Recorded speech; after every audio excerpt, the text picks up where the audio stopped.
اور خبر تو مل گئی تھی نا کہ کپڑے بھی اتار کر لے گئے، بغل میں سے 2 چادریں نکالی ہیں،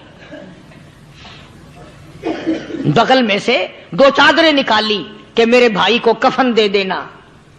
یوں جو نظر پڑی ایک انصاری نوجوان رضی اللہ تعالی عنہ، وہ بھی ننگا پڑا ہے، کافر اس کو بھی شہید کر کے گر گئے۔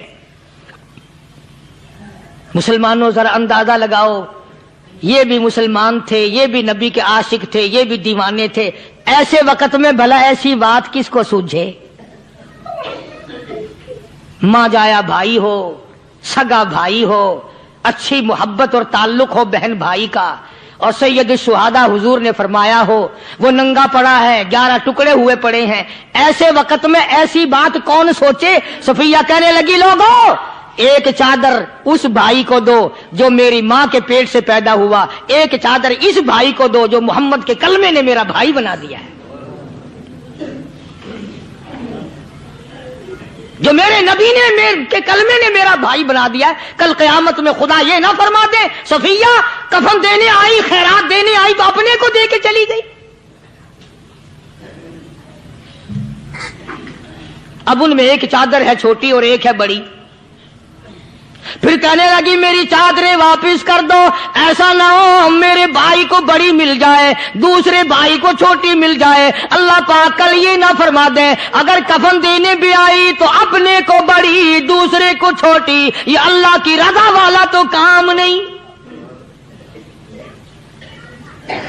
قرہ اندازی کی، سگے بھائی سیدنا امیر حمزہ رضی اللہ تعالیٰ عنہ کے حصے میں چھوٹی چادر آئی اور اس انصاری جوان کے حصے میں بڑی چادر آ گئی۔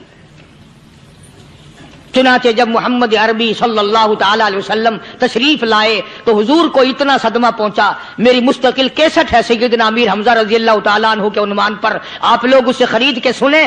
تم بھی کہتے ہو کہ ہم نے اسلام کی بڑی خدمت کی، ہم نے قرآن کی بڑی خدمت کی، ہم نے علماء اور طالب علموں کی بڑی خدمت کی، ہم نے مسجد اور مدرسوں کی بڑی خدمت کی۔ میں یہ کہتا ہوں آؤ دیکھو تو صحیح کہ ان حضرات نے کہاں تک قربانیاں دی ہیں۔ حضور نبی کریم صلی اللہ تعالی علیہ وسلم جب اپنے پیارے چچا کی لاش پہ آئے، چہرے پہ نظر پڑی دونوں لب نہیں،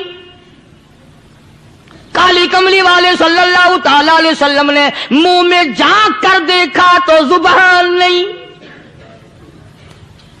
ذرا نیچے کو نظر کی پیٹ میں جگر اور کلیجہ نہیں، دونوں ہاتھ نہیں دونوں کان نہیں۔ یہ حال دیکھ کر حضور صلی اللہ علیہ وسلم کو چکر آ گیا، زمین پہ تشریف فرما ہو گئے، اور پھر بلکہ یہاں تک لکھا ہے کہ آپ نے یوں فرمایا او میرے مالک اگر صفیہ مائی میری بوا پھوپھی یہاں نہ ہوتی تو میں یہ ٹکڑے بھی نہ اٹھاتا، اگر تو یوں ہی راضی ہے تو میں بھی یوں ہی راضی ہوں۔ اور پھر جب ان ٹکڑوں کو جوڑا گیا تو صحابہ نے عرض کیا یا رسول اللہ صلی اللہ تعالی علیہ وسلم امیر حمزہ قداور آدمی تھا، لمبا تکڑا بہادر آدمی تھا، حالت یہ ہے چادر چھوٹی ہے بھی ایک ہی، اگر سر ڈھانپتے ہیں تو پیر کھل جاتے ہیں، پیر ڈھانپتے ہیں تو سر کھل جاتا ہے۔ حضور نے فرمایا سر کو چھپا دو، پیروں پہ میرے چچا کے درختوں کے پتے ڈال دو۔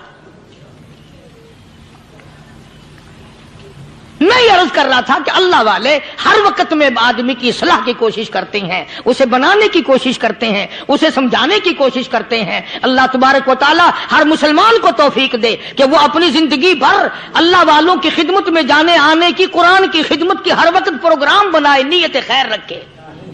کیوں؟ اس لیے اسی کو کہتا ہے کہ لیے پھرتی ہے بلبل چونچ میں گل، لیے پھرتی ہے بلبل چونچ میں گل، اور ڈھونڈتی ہے شہید ناز کی تربت کہاں ہے، تلاش کرتے ہیں جانور پرندے کہاں پر اللہ کی رحمت برس رہی ہے۔ تو ہمیں بھی اللہ کی رحمت کا طالب ہونا چاہیے، اللہ کی رحمت کا متلاشی ہونا چاہیے۔ اللہ پاک مجھ پہ اور آپ سب پر، ساری امت پر اپنا کرم فرمائے۔ آسمانی کتابیں نازل فرمائی اسی کو لوگ زیادہ چمکاتے ہیں۔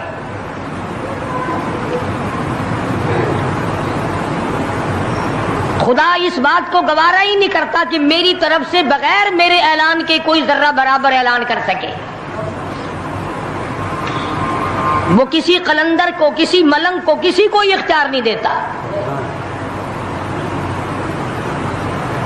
جن کا خدا جیتا جاگتا حی و قیوم قائم دائم ہے وہ تو ایسا ہے، اور جن کا خدا کبھی پیدا ہوتا ہے کبھی مر جاتا ہے ان کی میں بات نہیں کرتا.